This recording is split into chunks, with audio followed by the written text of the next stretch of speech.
The forest floor crunched beneath their boots as the forensic team wound their way through Danville's Highland National Forest. It was October 2019, nearly 50 years since anyone had come close to real answers about what happened out here. The air was cool. The trees seemed to whisper secrets long kept.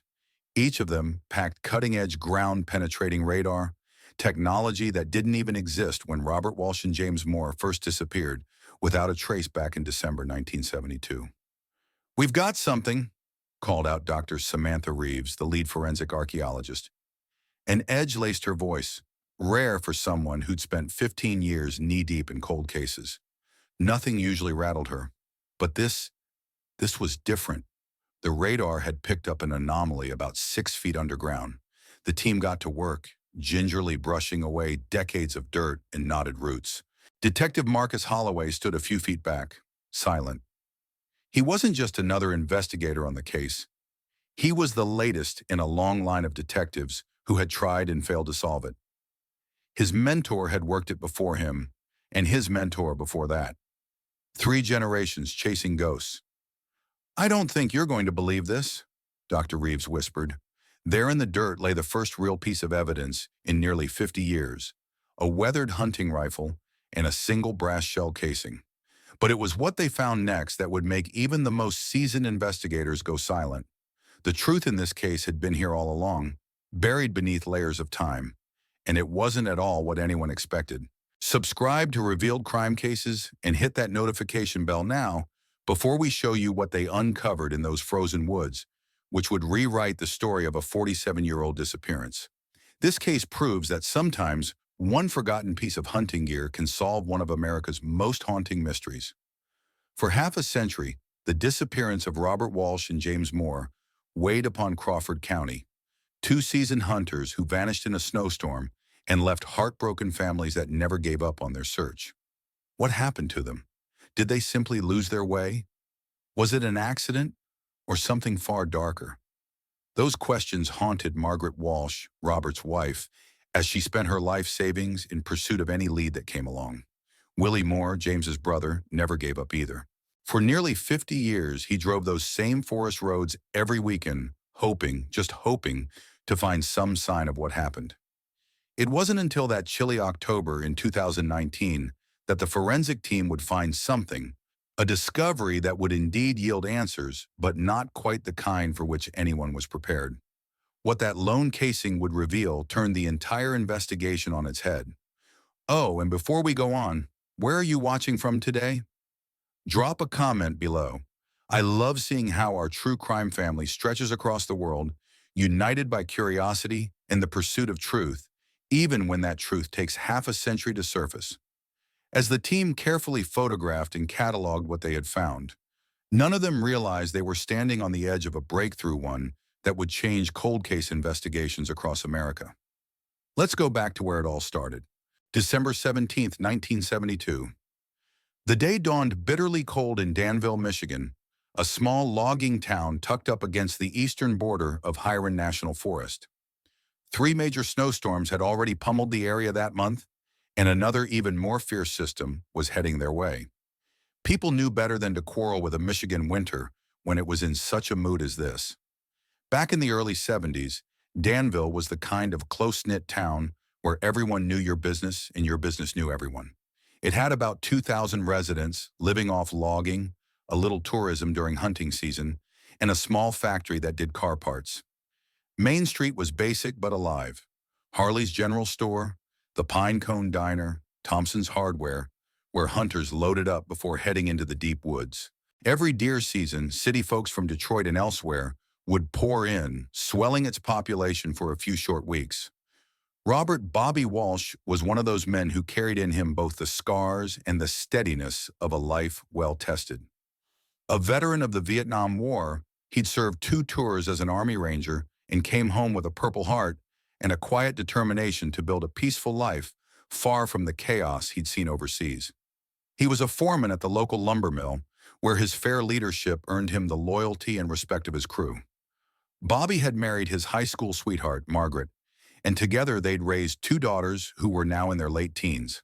Friends said Bobby was a methodical man, careful, patient, and deliberate habits he learned in the jungle and carried into every part of his life. His hunting partner, James "Jimmy" Moore, was his brother-in-law and best friend for over 15 years. Jimmy, 38, ran Moore's auto repair out on the edge of town. Where Bobby was quiet and steady, Jimmy was larger than life, always laughing, always with a joke on hand. He never married, choosing instead to look after his widowed mother and volunteer as the coach for the local high school baseball team. Normally, Jimmy's younger brother Willie joined the hunting trips, but that winter he was laid up with a broken ankle. So it was just the two seasoned woodsmen heading out that December weekend.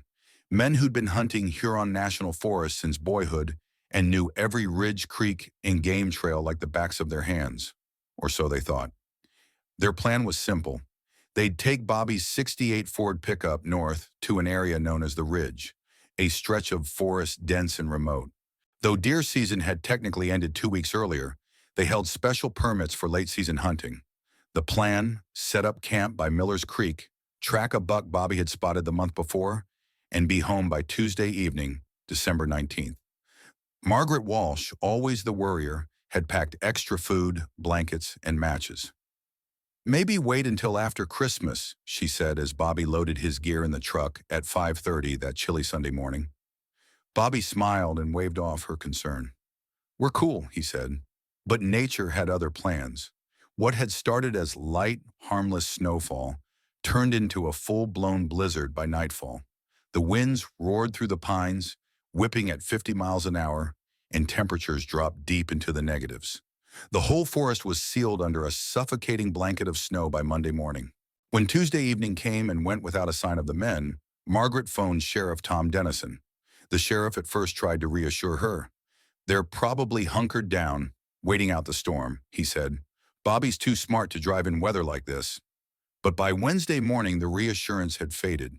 Still no word, no calls, no footprints. Just silence. Then a deputy found Bobby's pickup, parked neatly at the trailhead where they'd planned to start their hunt, a light dusting of snow covering the hood. Sheriff Dennison wasted no time. The first search party went out that morning. 6 deputies and a dozen volunteers, most of them men from the mill who'd worked under Bobby. The problem wasn't just the snow, Deputy Carl Franklin remembered many years later. It was that the storm had erased everything. Landmarks were gone, trails buried. We were basically walking through a blank white canvas. The first day's search lasted 14 hours before biting winds and sub-zero temperatures forced everyone back. Thursday brought slightly better weather and bigger effort. 38 volunteers joined, along with a team from the state police and 3 handlers with tracking dogs from a nearby county. The whole town was suddenly teeming with purpose. The Pine Cone Diner became an unofficial command post, with steaming cups of coffee and hot meals served up day and night. Local businesses donated supplies: flashlights, snowshoes, extra blankets. Teenagers fanned out, posting flyers marked with search grids. WDNV, the local radio station, cut into regular programming every hour with updates. By Friday, December 22nd, even the National Guard had been called in. A helicopter joined the search efforts, sweeping low over the snow-covered forest, its rotors echoing through cold air. The tracking dogs had picked up a faint scent trail going northwest from the truck, but it disappeared after about 2 miles, swallowed up by the snowfall. Margaret Walsh would later recall with haunting clarity that Friday.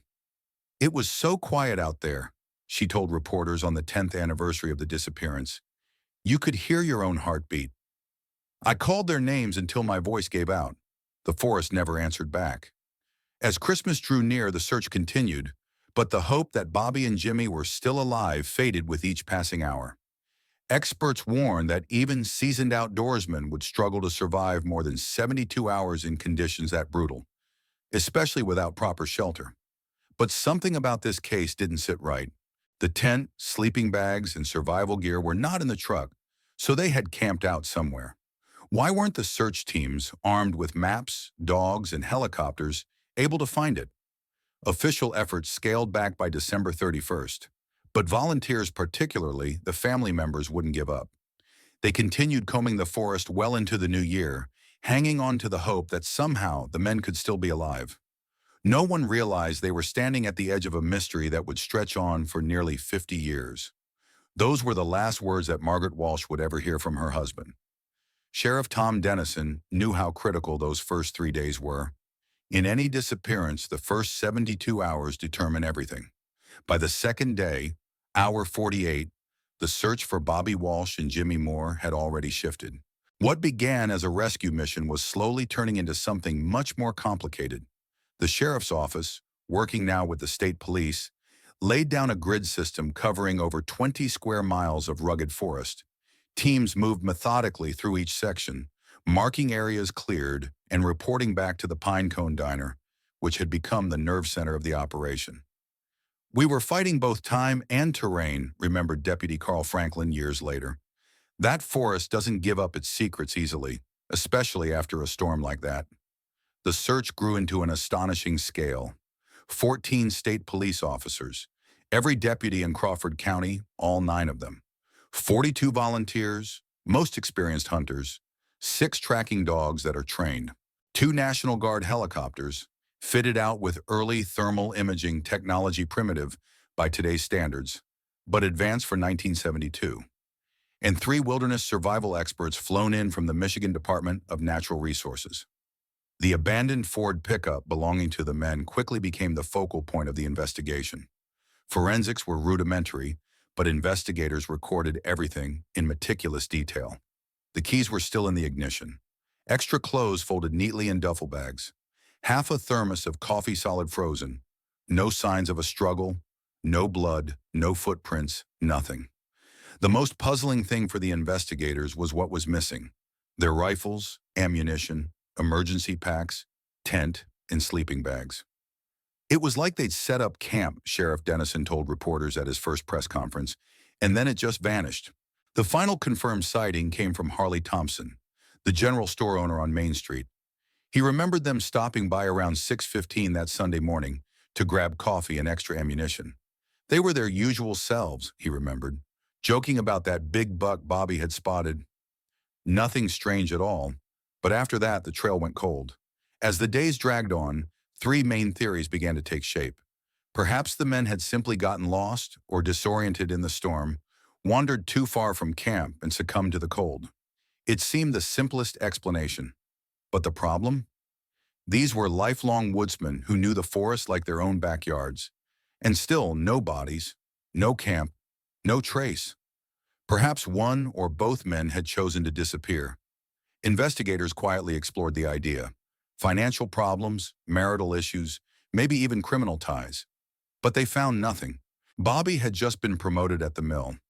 Jimmy had recently bought new equipment for his auto shop. Both were popular and down to earth, and neither had a motive to flee. It sounded ridiculous at first. Who would want to harm 2 upstanding locals out on a simple hunting trip? But with every new day and no single clue, the theory gained momentum. Was it someone dangerous that they had crossed paths with? A poacher? A drifter? Or something worse? Then came a twist. Searchers discovered a small, illegal marijuana grow operation about 5 miles from where the truck was found. Authorities couldn't prove any connection, but the find was enough to ignite speculation, and the media pounced. What had started as a quiet local story in the Danville Gazette soon exploded into statewide headlines. Detroit newspapers picked it up, and the disappearance of Bobby Walsh and Jimmy Moore became Michigan's most talked about mystery. By the end of December, the tale of the missing hunters had grown far beyond Danville. Regional TV stations ran nightly updates, and even national networks began mentioning it in passing. The headlines grew bolder and more sensational with each successive day. Hunters vanish in Danville blizzard. Search for missing veterans continues. Mystery in the woods? Where are Walsh and Moore? The public's reaction was immediate and profoundly emotional. Donations poured in to help fund the search and support the families. Letters arrived from across the country, some filled with prayers, others offering theories, and more than a few from self-proclaimed psychics who said they knew where the men were. None of those visions led anywhere. Meanwhile, back in Danville, the mood was tense. The community was divided between concern and fear. Some believed whatever happened in those woods could again happen. License applications to hunt in that area dropped sharply for several years thereafter. People were scared, Margaret Walsh would later recall, not just for Bobby and Jimmy, but for themselves. If they could disappear, what chance did the rest of us have?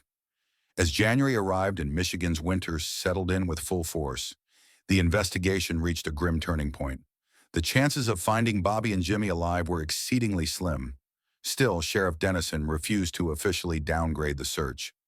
"We don't leave our own out there," he told reporters. That one line stuck with people. It was sort of a local motto, repeated in diners, churches, and town meetings. Nobody knew at the time this case would be on Dennison's desk when he retired 15 years later, and continue to haunt the department long after that.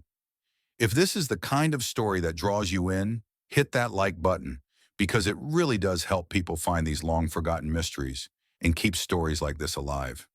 But as the sheriff's teams trudged deeper into the frozen woods, they were missing something crucial, because the truth, the real truth, wasn't anywhere near where they were looking. When in early 1973, the official search was finally scaled down, only two remained resolute: Margaret Walsh and Willie Moore. Decades would pass with their dedication driving the investigation, remolding not only their own fates, but the very soul of the town. Margaret, only 39, was suddenly alone with two teenage daughters and a future she could never have imagined. Friends said she changed overnight, from a quiet homemaker to a woman on a mission. "I'm not a widow," she would correct anyone who used the word. "I'm the wife of a missing man." Within 3 months, she had depleted their savings and took out a second mortgage on the family home to hire Blackwell Investigations, a private firm out of Detroit that specialized in missing persons cases. For the next 2 years, the firm scoured every possible lead. They re-interviewed witnesses, searched new areas of the forest, and followed rumors that stretched across 3 different states. By 1975, Margaret had spent nearly $45,000 worth, more than $200,000 today. When the money ran out, she refused to stop. She took on 2 jobs: mornings as a school secretary, evenings waiting tables at the Pinecone Diner. On weekends, she sold hand-stitched quilts at local craft fairs. She never bought herself anything, her daughter Susan said in a 2010 interview. Not new clothes, not a better car, not even a night out. Every extra penny went toward finding Dad. Meanwhile, Jimmy's brother Willie handled his grief differently, but just as relentlessly. Every Saturday morning for the next 47 years, he drove out to Huron National Forest. Rain, shine, blizzard. It didn't matter. He'd park near where Bobby's truck had been found, unfold a large map covered with colored pins showing where he'd already searched, and then spend the day combing new ground. "People thought I was crazy," Willie said years later. "Maybe I was. But what else could I do? He was my brother. You don't give up on family." Local hunters grew used to seeing him out there, this solitary figure moving slowly through the trees, scanning each fallen branch and hollow log as if the forest still owed him an answer. Some admired his dedication, while others avoided him entirely, uneasy with the weight of his obsession. Others might join Willie on his weekend searches from time to time, and small, unofficial search parties would form during the off-season. It was a quiet ritual in Danville. Seeing that old blue Dodge parked by the woods meant Willie was out again, walking the same paths, chasing the same impossible hope. The forest rangers even took notice. They'd check in on him whenever their paths crossed, sometimes handing him a thermos of coffee or a sandwich. Nobody said it, but they knew what he was doing out there, keeping a promise. The disappearance of Bobby Walsh and Jimmy Moore didn't just wound 2 families. It rippled through an entire community. Holidays became somber affairs marked by empty chairs no one dared to mention. 6 months after his son vanished, Bobby's father died. "Died of a broken heart," a neighbor said softly. Jimmy's mother developed an anxiety problem that soon rendered her incapable of leaving her house. It seemed everybody in Danville carried a piece of the mystery with them, a shadow lengthier than anyone had ever anticipated. Danville had always been a place where folks left their doors unlocked and neighbors helped each other shovel snow. But after Bobby and Jimmy disappeared, something changed. It was like a dark cloud settled over the town, recalled Reverend Michael Thomas, who led Danville First Baptist for 30 years. Not just sadness, but fear. If 2 experienced woodsmen could vanish into thin air, who could say they were safe? For Margaret Walsh and Willie Moore, The years that followed were defined by what psychologists call ambiguous loss. This is grief without closure. It is a cruel kind of pain. Unlike death, where at least there's an ending to accept, this kind of loss keeps your heart on a leash, forever pulled between hope and despair. The hardest part is the not knowing, Margaret told a local reporter on the 25th anniversary of the disappearance. Your mind never rests. You imagine them hurt, calling for help. You imagine them trying to find their way home. You imagine things I won't even say out loud. And because you don't know, you can't stop imagining. Margaret never left the house she'd shared with Bobby. His clothes stayed in the closet, his favorite chair still in its corner. Every year she renewed his hunting license just in case. It was her quiet way of refusing to give up. Willie never married. I made a promise to find Jimmy, he said simply. Everything else had to wait. If you're still with me at this point, I'd love to know where you're watching from. One of the most amazing things about our true crime community is how people from all over the world tune in at different hours, connected by a shared desire for answers. Drop your city or just your time zone in the comments. It always blows my mind how these stories unite us across time and distance. As the years turned into decades, technology began to change what was possible in law enforcement. Margaret and Willie both clung to the hope that one day new science would finally reveal what the forest had kept secret for so long. But as the headlines faded and memories dimmed, the case slowly shifted from active investigation to local legend. By late 1973, the file was officially cold. Heartbroken but pragmatic, Sheriff Dennis assigned Deputy Franklin to maintain the case, reviewing evidence every few months and chasing down any tips that came in. We had a cardboard box, Franklin said in a 2015 interview. Everything about Walsh and Moore, who they were, how they vanished, all the work we did, fit in one box on a shelf. It never sat right with me. 4 years later, in 1977, a glimmer of hope came when a hunter found a weathered backpack about 7 miles from where the men's truck had been found. Investigators rushed to the scene, hearts pounding. But after examining the contents, they realized the bag had belonged to a hiker who had lost it 2 years earlier. It was another false dawn, one of many to come. This painful cycle, hope, discovery, disappointment, repeated for decades. And when Sheriff Dennis finally retired in 1988, the case passed to Sheriff Lyle Harrison, a man with a very different mindset. The old sheriff was a good man, Harrison would later say, but he was stuck in the 1950s. This case, Sheriff Harrison believed, didn't need more luck. It needed new tools, new minds, and a modern way of thinking. Thus, his first bold move for a small-town department in the late 80s was to reach out to the newly formed Forensic Anthropology Department at the University of Michigan. That summer in 1989, the woods around Danville were once again buzzing. 23 graduate students and 3 professors scoured a 3-square-mile swatch of dense forest identified as high-probability terrain. They brought with them cutting-edge technology. Well, cutting-edge for the time.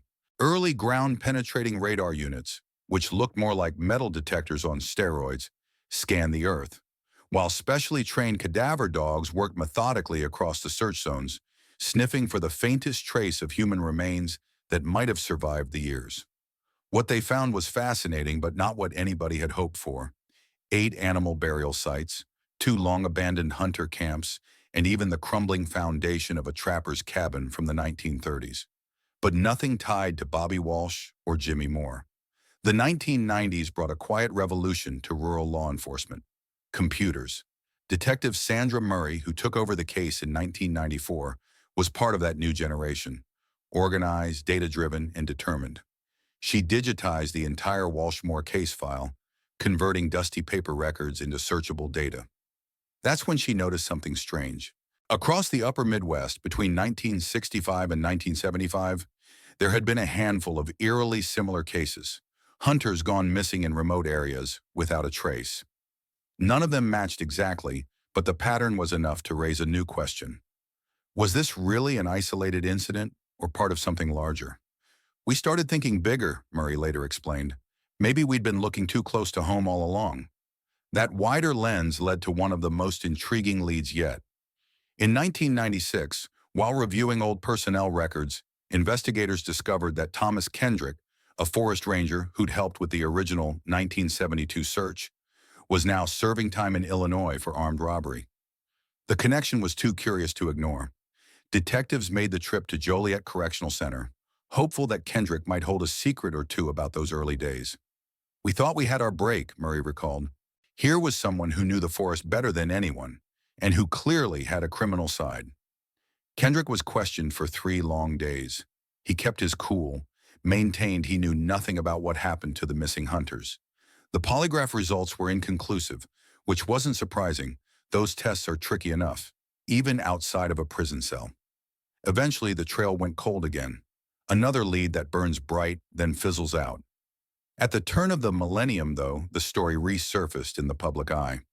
A true crime television series aired a special episode titled "Vanished: The Hunters of Danville." For a brief moment, the old case was back in living rooms across America. The broadcast generated more than 60 tips, some useful, many not. A few viewers misidentified photos, others confused the case with different disappearances. But one call stood out. An anonymous caller claimed that, in early 1973, a man in northern Ohio boasted in a bar about taking care of 2 hunters who had it coming. The details were scant, but the caller's tale held enough particulars to sound credible. Tracking down the claim, investigators traced the story to a man named Raymond Parsons, a troubled drifter with a record of assault and illegal firearms. Parsons, however, had died back in 1992. His connection to Danville was tenuous. He'd done some seasonal logging work around the national forest in the early 70s. There were moments when the pieces almost fit, but almost isn't good enough for a case file. Without physical evidence or a living suspect, the lead faded into the background noise of rumor and what-ifs. Then, in 2005, a rare opportunity arose. Sheriff Keith Bennett procured a federal grant put aside for cold case investigations. The Walsh-Moore case, for the very first time in decades, had some real funding. Bennett put it toward retesting items recovered from the men's truck with advanced forensic tools that didn't exist in the 1970s. The results were intriguing. Trace pollen samples from the truck matched plants found in the northeastern section of the forest, right where the men were supposed to be hunting. But the soil on the truck's tires told a different story. Its mineral composition didn't match that region at all. "That was significant," said forensic geologist Dr. Nathan Wright. "It suggested they'd been somewhere else first, somewhere with different soil conditions. But where exactly we couldn't say." The most high-tech search effort in the history of the case came nearly 40 years after the disappearance. In 2012, the Crawford County Sheriff's Department teamed up with a private aerospace company testing their newest innovation, advanced thermal imaging drones. These were no ordinary drones. They could detect minute temperature differences in the soil variations, so small they might reveal disturbed ground even decades after something had been buried. For 2 solid weeks, these machines crisscrossed more than 40 square miles of forest, mapping every inch of terrain. The data they produced was remarkable: several anomalies, areas where the ground seemed just slightly different from its surroundings. Each was carefully excavated, each filled with cautious hope. And yet, as had happened so many times before, those hopes dissolved into disappointment. Investigators unearthed 2 ancient Native American burial sites, immediately secured and protected, an unreported plane crash from the 1960s, and numerous animal burials. But nothing connected to Bobby Walsh or Jimmy Moore. By 2015, the case had outlived 4 sheriffs, a dozen lead detectives, and more deputies than anyone could count. What started as a single box of evidence had grown into an entire storage room full of files, maps, artifacts, and lab reports. The tools had changed dramatically, from fingerprint dusting kits to full DNA labs, from paper maps to GPS systems, from metal detectors to ground-penetrating radar. Yet somehow, the forest still refused to give up its truth. Perhaps the toughest moments came when new leads briefly rekindled hope, only to collapse just as fast. In 2008, a retired logger claimed he had information about the men's fate, but he died of a stroke before investigators could meet with him. An anonymous letter that arrived in 2014 included a hand-drawn map and a note promising the truth. The location proved to be little more than a stretch of barren, rocky ground. Through it all, Margaret Walsh and Willie Moore never stopped caring, never stopped watching. They had been at every press conference, tracked every announcement, and even continued their own searches when the official efforts let up. Hope for them had become a habit, a painful, necessary one. The case, perhaps more than most, became a symbol of how technology reshapes the pursuit of truth.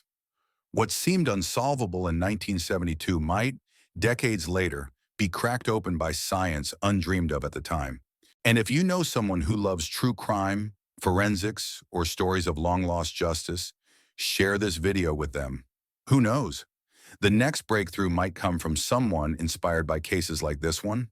By 2019, though, almost everyone had accepted that the mystery might never be solved. The original investigators were gone. The witnesses had either passed away or forgotten several important details. Even Margaret and Willie, after almost half a century, had begun to accept that they may never truly know. And then came the day everything changed. October 16th, 2019, dawned crisp and gold in Danville. The sort of fall morning where all you want to do is take a deep breath in and just stand still for a minute. Brilliant leaves against a blue sky, cool air with just the faintest bite of winter. For Detective Marcus Holloway, now 38, the Walsh-Moore case was just a legend, something handed down in stories from one generation of lawmen to the next, the one that never got solved. The spark that reignited the search wasn't a new witness, or a confession, or even a tip. It was something far less glamorous: bureaucracy. Crawford County had received a federal land management grant, which required an archaeological survey before reclassifying certain forest areas. One of those areas happened to include sections of the northeastern Huron National Forest, the very ground once scoured for Walsh and Moore. It wasn't even about the case, Holloway said later. It was just routine paperwork. But the universe, I guess, has a strange sense of timing. For the survey, the Sheriff's Department teamed with Michigan State University's Forensic Archaeology Recovery Unit, directed by Dr. Samantha Reeves. She was a world-class expert known for recovering human remains from disaster and war zones across the globe. Her team brought with them the best tools modern science could offer, including the Soil Site XR7, the most advanced ground-penetrating radar system available outside military use. To understand what made this moment so groundbreaking, it helps to compare it to what came before. Back in the 1970s, searchers relied mostly on their eyes and old-fashioned metal detectors. The 1989 university team had access to early GPR technology, but it could only see 2 or 3 feet below the surface and produce blurry, difficult-to-read images. The drone survey in 2012 had been groundbreaking for its time, but even with the use of thermal imaging, it had clear limitations. It could pick up differences in surface temperature, but it couldn't see through dense forest canopy or distinguish natural objects from man-made materials with much precision. The XR7 offered on the soil site, however, stood in a class of its own, a true leap forward in forensic technology. Dr. Samantha Reeves explained the system during a later press conference. Traditional ground-penetrating radar sends radio waves into the ground and measures how they bounce back, she said. That gives you a kind of blurry image of what might be down there. But the XR7 combines several different scanning technologies: multispectral imaging, density measurement, and AI pattern recognition. Together, these can tell the difference between what's natural and what isn't, even if it's been buried for half a century. The real game changer? The XR7 could scan as deep as 20 feet below the surface and generate crisp 3D renderings so detailed that technicians could identify objects as small as a coin. As Dr. Reeves put it, older systems showed you a fuzzy picture. The XR7 shows you exactly what you're looking at. It's like comparing a 1970s TV to today's 4K screens. On October 12th, the assessment team began its careful work, moving sector by sector. Their mission wasn't to solve cold cases. It was to map archaeological and geological features for a routine land report. They documented everything from soil layers to ancient artifacts. By October 16th, their work brought them to a dense section of forest about 3 miles northwest of where Walsh and Moore's truck had been found back in 1972. This area had been searched repeatedly over the years, most recently in 2012. Nothing unusual had ever been found. It was mid-afternoon, recalled technician Jason Alvarez. "We were all tired, just doing our grid work, step by step." These surveys are monotonous. You walk, you scan, you log data. Nobody was expecting anything out of the ordinary. Then at exactly 2:47 p.m., the alert tone of the XR7 broke the quiet. The screen showed something odd. About 6 feet below ground, a patch of disturbed soil roughly 8 feet long and 4 feet wide. Within that area were several density variations, patterns that didn't match natural formations. "The machine knows the difference between a root system and something that doesn't belong," Alvarez explained later, "and this definitely didn't belong." Dr. Reeves ordered a full detailed scan, which took nearly 40 minutes. The resulting 3D image appeared on the field monitors and immediately froze everyone in place. Outlines clear as day of two human-sized forms lying side by side, plus several smaller objects of varying density lay nearby. Protocol dictated a call to law enforcement without delay. Detective Holloway arrived within the hour. Sheriff Bennett and County Medical Examiner, Dr. Vance Murphy, not long afterward. "I remember staring at those scans," Sheriff Bennett later told reporters. "After 47 years, we were looking at what might finally be the answer to Danville's longest-running mystery. The weight of that moment, it's hard to put into words. Due to a possible link to an open missing persons case, the team decided then and there on excavation, a very rare course of action in standard archaeological assessments. Floodlights were brought in when daylight began to fade, illuminating the clearing with their bright artificial glow. The scene looked more like a film set than a crime scene. Every inch of soil was removed with surgical precision. Each layer was then sifted, photographed, and logged. What might have been accomplished in an hour with heavy machinery instead took 6 painstaking hours, when brushes and small tools were used with care to protect every fragment of possible evidence. It wasn't until 11:38 p.m. that the team found the first real clue, a patch of decomposed canvas later identified as material consistent with 1970s-era hunting gear. The condition of the remains was what you'd expect after almost 50 years in the ground, mostly skeletal, with a few patches of preserved tissue where the soil had protected it. But what really perplexed investigators wasn't the state of the bodies, it was the way they had been placed. This wasn't the chaotic scene of an accident or animal attack. It was deliberate, intentional, almost respectful. "The positioning was meticulous," said Dr. Murphy, the county medical examiner. "Whoever buried these men took time. They weren't dumped. They were arranged. It was methodical." By dawn on October 17th, the full picture had emerged. 2 sets of remains, 2 hunting rifles neatly beside them, the decayed remnants of backpacks with what had once been supplies, 2 knives, a compass, and, most curious of all, a single brass shell casing clutched in what had been one of the victim's right hands. Detective Holloway later termed that casing their Rosetta Stone. "It wasn't just evidence," he explained. "It was a message." Forensics soon confirmed what everyone had already suspected. These were the long-lost hunters, Robert Walsh and James Moore. The first confirmation came from dental records, which was later supported by DNA from their surviving family members. The wounds told a grim tale. Walsh had been shot in the back of the skull. Moore had taken rounds to the chest. Both injuries came from high-powered rifle ammunition, the same type they themselves had been carrying. But that single brass shell casing changed everything. It didn't match either of their rifles. It came from a totally different caliber weapon. "It was like someone wanted us to find it," said Holloway. "Like they knew one day this would be uncovered, and that casing would tell us something important." The grave itself had been a masterclass in concealment. Despite scores of searches over almost 5 decades, including several that had literally crossed over the exact ground, no one had ever found the burial. The soil had been carefully reworked to resemble its natural environs. Young trees had been replanted on top to make the clearing appear as if it had never been disturbed. "Whoever did this knew the forest," Dr. Reeves said. "They knew how to hide something so that it would disappear into nature." This was not a spur-of-the-moment act. It was calculated, patient, and incredibly well carried out. By the morning of the 17th of October, news of the discovery had spread like wildfire through Danville.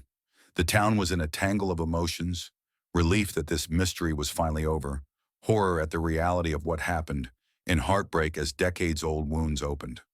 The moment brought bittersweet closure for Margaret Walsh, now 86 years old. "I always knew I'd find him," she told reporters quietly. "I just didn't know it would take this long." Willie Moore watched in silence as remains that might be his brothers were carefully lifted from the earth. At 85, he had returned to these woods dozens of times, not knowing when he would find closure. "I must have walked past this place 100 times," he muttered. "He was here all along, waiting for us to find him." Once the remains and evidence had been packed up and shipped out to the state crime lab, investigators found themselves facing a new, nearly impossible question. After 47 years, who could still be held responsible? And what exactly was the meaning behind that single shell casing, left behind as if some sort of final clue? The remains of Robert Walsh and James Moore arrived at the Danville State Police Forensic Laboratory in Lansing on October 18, 2019. There, a specialized team began the slow, meticulous work of coaxing secrets from bones, rusted metal, and fragments of decayed fabric. Dr. Eliza Thornton, one of the state's top forensic anthropologists, led the examination. "Cold cases this old come with their own kind of silence," she said. "Organic material breaks down, metal corrodes, fabrics crumble, but even in decay, they still tell a story, if you know how to listen." The initial forensic report confirmed what the excavation team had suspected. Both men had been murdered. One, Robert Walsh, was shot once in the back of the head, execution style. The other, James Moore, took 2 bullets to the chest, facing his killer head-on. "This wasn't any kind of hunting accident," said Dr. Thornton, examining the wounds. "The trajectories, the powder burns, the residue, it all points to deliberate homicide." Even after almost 5 decades underground, evidence told a chillingly clear story. Toxicology tests, limited by decomposition, revealed nothing to indicate drugs or poisons. Both men, then, were awake and alert when the attack occurred. Yet there were no defensive wounds, no signs of a struggle. Whoever killed them had either caught them completely off guard or was someone they trusted. Then came the rifles, still loaded but untouched. Neither had been fired. The barrels were packed with soil, proof they'd been carefully placed in the grave after the men were already dead. And of course, there was the brass shell casing, still resting in Walsh's skeletal hand. Ballistics analysis showed it wasn't from either of their rifles. It was a .30-06 Springfield round, fired from an entirely different weapon. Under high-powered magnification, experts could make out the tiny, unique marks left behind by the firing pin and ejector fingerprints of the gun itself. "Every firearm leaves its own signature," said ballistics expert Kenneth Ramsey. "If you find the weapon that fired this casing, you can match it without a doubt." But the real revelation came from something almost overlooked: the buried tent. Although much of it had rotted away, a few portions had been preserved beneath the bodies, sealed off from oxygen. When investigators treated the fabric with luminol, faint traces of blood patterns appeared, evidence invisible to the naked eye for nearly 50 years. "The blood told the story," Dr. Thornton said. "Someone entered that tent while the men were inside, probably asleep." Moore was shot first. Walsh woke, tried to reach for his rifle, and was shot in the back of the head. Then the killer stayed. He dug a deep grave, arranged the bodies, put the rifles beside them, and replanted trees above the site. This wasn't a crime of passion or in panic. It was deliberate, patient, and disturbingly meticulous. But why? Who would want these 2 men dead? And what message was that shell casing supposed to send? Detective Holloway decided to follow that one clue as far as it would go. He ran the ballistic markings through every available database, local and federal, even military archives. That's when the first real lead appeared. The unique firing pin mark matched a rifle used by specialized military units during the Vietnam War, a modified M1 Garand, issued only to long-range reconnaissance teams. That detail set off the re-examination of Robert Walsh's background. His service records showed he'd been an Army Ranger in Vietnam, part of a classified operation that ended in controversy after civilian casualties were reported. The incident had been quietly buried, but several men from Walsh's unit had been questioned in internal inquiries. One of those men was Victor Mercer. Mercer had served along with Walsh, and after his discharge in 1971, He'd moved to none other than Danville, Michigan. He'd even joined the original search party for the missing hunters, offering comfort to Margaret Walsh in those early, desperate days. Then just a year later, in 1973, Mercer suddenly left town. He told everyone he'd gotten a job in Alaska, and then he disappeared totally. No contact, no trace. We started digging into Mercer's life, Holloway recalled. Military records, job history, property deeds, anything that could tell us where he went and what he did after leaving Michigan. It followed a winding road to a remote cabin outside Fairbanks, Alaska, where Mercer had lived quietly until he died of cancer in 2017. Acting on Michigan's request, local authorities searched the property. The markings on Mercer's rifle were a perfect match for the shell casing found in Robert Walsh's hand.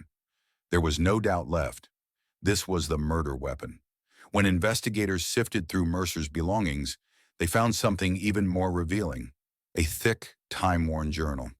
Hundreds of pages written over decades chronicled a mind unraveling in isolation.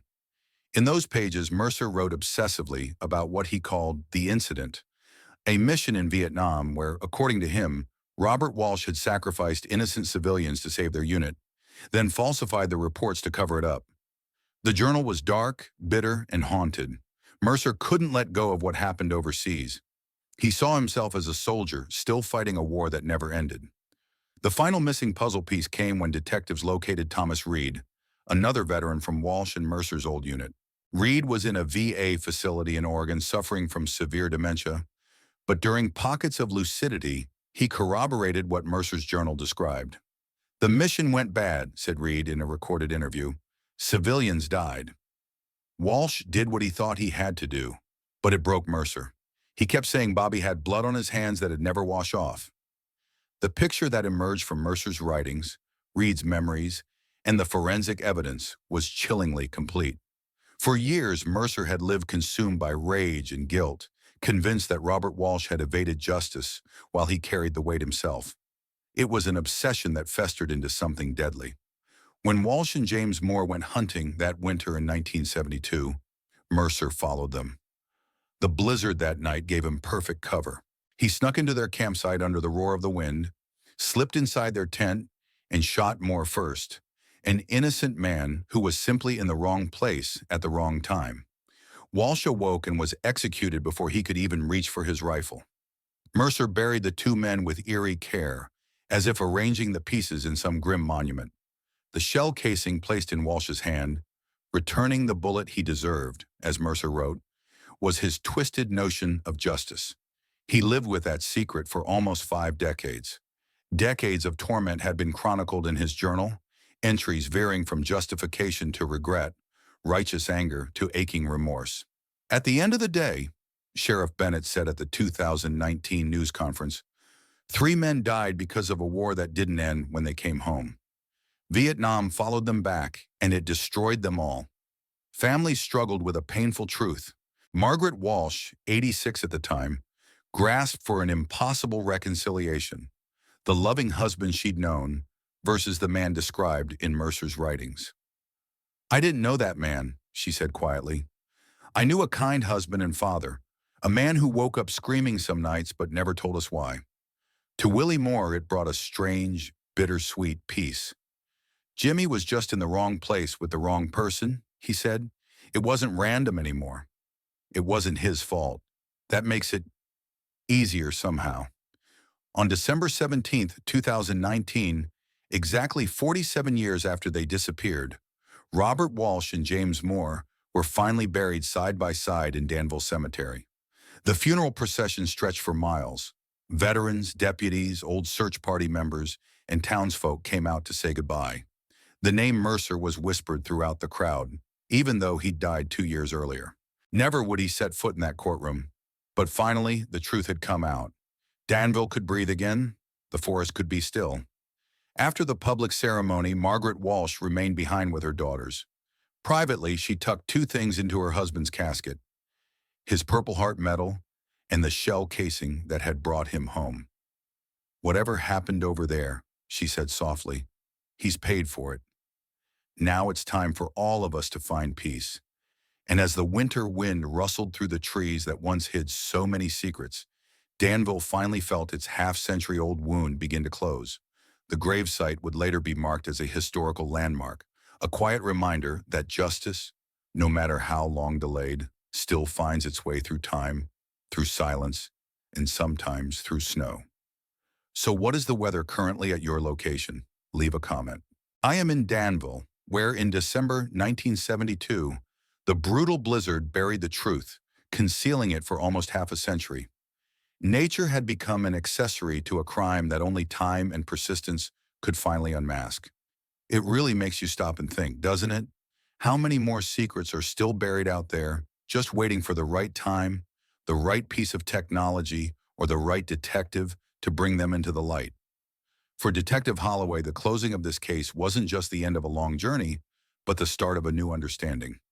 Cold cases, he reflected, aren't really about the past. They're about the present, a reminder that time does not erase our promise to find truth. No matter how long it takes, some answers are worth waiting for.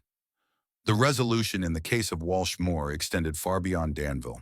To families who had lived in uncertainty for almost 50 years, the truth, though painful, finally gave them permission to move forward. Margaret Walsh, who had spent most of her life searching for her husband, found what psychologists call complicated closure.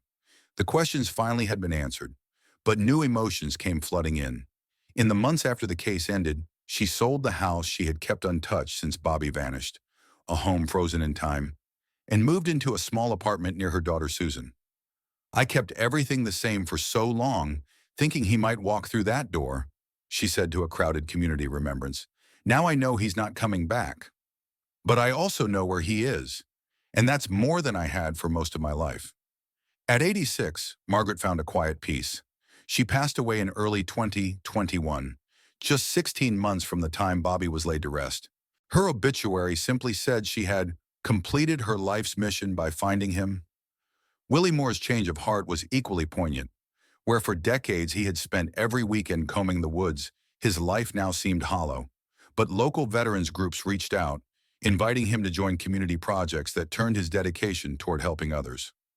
"I spent half my life looking backward," Willie said. "Now I'm trying to look forward with whatever time I have left." For law enforcement, it was a landmark cold case investigation. Even the Danville State Police created a special training program inspired by the Walsh-Moore investigation, teaching that sometimes a detective's greatest tool is patience. Waiting for science to catch up can be just as important as legwork.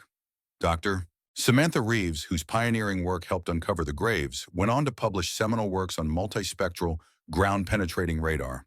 Her techniques are now standard across North America, leading to breakthroughs in dozens of old cases. The same soil analysis technology that found Walsh and Moore, known as Site XR7, has since been used in more than a dozen investigations nationwide, solving 17 long-cold disappearances. But beyond the science, this case also shone a harsh light on the unseen wounds of war. Veterans groups cited the Walsh-Moore tragedy when pushing for expanded mental health support for soldiers, especially those from classified missions who never had access to traditional care. Detective Holloway still has a framed photograph of the excavation site on his desk. "It reminds me that no case is ever truly unsolvable," he says. "Sometimes the truth is literally buried. We just have to keep digging, figuratively and literally, until we uncover it." The town of Danville now hosts an annual Hunter Memorial Weekend, which includes a remembrance for Walsh and Moore. Their story has become part of local history, a lesson in perseverance, tragedy, and the unrelenting march of truth. People still venture into the woods where the men disappeared. Some claim they can feel something out there, a quiet, solemn presence. Not haunting, exactly, more like a whisper from the past. A reminder that beauty and mystery often share the same space, and that some truths take time to surface. As technology continues to evolve, more families will get the answers they have waited lifetimes for. Every solved cold case sends ripples far beyond the victims' families. It restores faith in justice itself. If you've made it this far, you are officially part of our true crime family. Your curiosity helps keep these forgotten stories alive and ensures they're never lost to time. Hit subscribe, turn on notifications, and explore our other stories of uncovered truth. Because if this case teaches us anything, it's that justice may sleep for decades, but with determination and the right tools, it never truly dies.